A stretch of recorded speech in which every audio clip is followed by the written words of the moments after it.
Hi friends, நான் உங்கள் engineer மோகன். இன்றைக்கி நம்ம பார்க்க போகிறது நம்ம காலம் காங்கிரீட் பண்ணதுக்கப்புறம் என்னென்ன விஷயம் நம்ம கண்டிப்பாக பண்ணணும் அப்படின்றத பற்றி பார்க்க போகிறோம். சரி, நீங்கள் நம்ம சைட்டில் பார்த்தீங்கன்னா 2 ஒர்க் நடக்குது. ஸோ காலம் காங்கிரீட் நேற்று முடிச்சுட்டு இன்றைக்கி டே 1 வந்து நம்ம ஷட்டரிங் பிரிச்சுட்டு இந்த மாதிரி ஹேச்சிங் வந்து பண்ணி வச்சுருக்கோம். ஸோ எந்த ஒரு காலத்துலையும் வந்து நம்ம ஷட்டரிங் பிரித்ததுக்கப்புறம் கண்டிப்பாக ஹேச்சிங் பண்ணிவிடுங்க.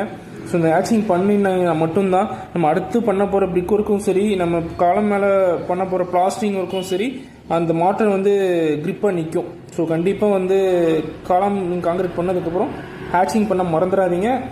இது வந்து பின்னாடி ரொம்ப யூஸ்ஃபுல்லாக இருக்கும். நெக்ஸ்ட் 2வது ஒர்க்கு பார்த்தீங்கன்னா டிபிசி போட்டிருக்கிறோம். ஸோ டிபிசி போடும்போது இந்த மாதிரி செயின் மெஸ் வந்து நம்ம ப்ரொவைட் பண்ணியிருக்கோம். ஸோ செயின் மெஸ் போடும்போது கீழே பாட்டமில் செயின் மெஸ் போட்டு மேலே 3 இன்ச்சு காங்கிரீட் போடக்கூடாதுங்க.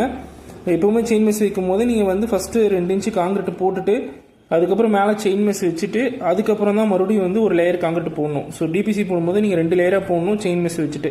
ஸோ இப்படி போடும்போது மட்டும்தான் வந்து நம்ம பிரிக் ஒர்க் பண்ணிவிட்டு சப்போஸ் ஒரு இடத்துல வந்து கிராக் வருது அப்படின்னா அந்த கிராக் வந்து இந்த நம்ம டிபிசிக்கு கீழே உள்ள பேஸ்மெண்ட்டில் ஏதாவது கிராக் வருதுன்னா அதை நம்ம பேஸ்மெண்ட்டை தாண்டி மேலே வந்து வராமல் அவாய்ட் பண்ணுறதுக்காக நம்ம இந்த டிபிசி வந்து கொடுக்குறோம்.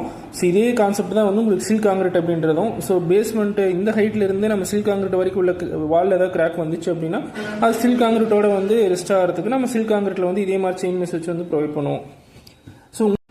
ஸோ உங்கள் கன்ஸ்ட்ரக்ஷன் சைட்டில் இல்லை நீங்கள் வீடு கட்டிக்கிட்டு இருக்கீங்க அப்படின்னா இந்த விஷயத்தில் நீங்கள் கண்டிப்பாக ஃபாலோ பண்ணுங்கள். ஸோ ஸ்ட்ரக்சரலாக வந்து நம்ம இந்த மெத்தட்ஸ் எல்லாம் வந்து ஃபாலோ பண்ணணும். டிபிசியில் வந்து நம்ம செயின் மெஸ் கண்டிப்பாக ப்ரொவைட் பண்ணணும். ஸோ காலம் காங்கிரீட்டை போடும்போது நீங்கள் ஹேச்சிங் கொடுக்கணும். ஸோ இதெல்லாம் வந்து வெரி வெரி காமன் திங்ஸ். நீங்கள் கண்டிப்பாக இதெல்லாம் ஃபாலோ பண்ணுங்கள். ஸோ உங்களோட கனவு வீட்டை வந்து நீங்கள் குவாலிட்டியாக பண்ணுங்கள். ஸோ இந்த குவாலிட்டியில் எந்த காம்ப்ரமைஸும் பண்ணாதீங்க. உங்களோட டவுட்ஸை நீங்கள் கமெண்ட்டில் போடுங்க. ஸோ உங்களுக்கு ஒரு ஆன்சர் கண்டிப்பாக கிடைக்கும்.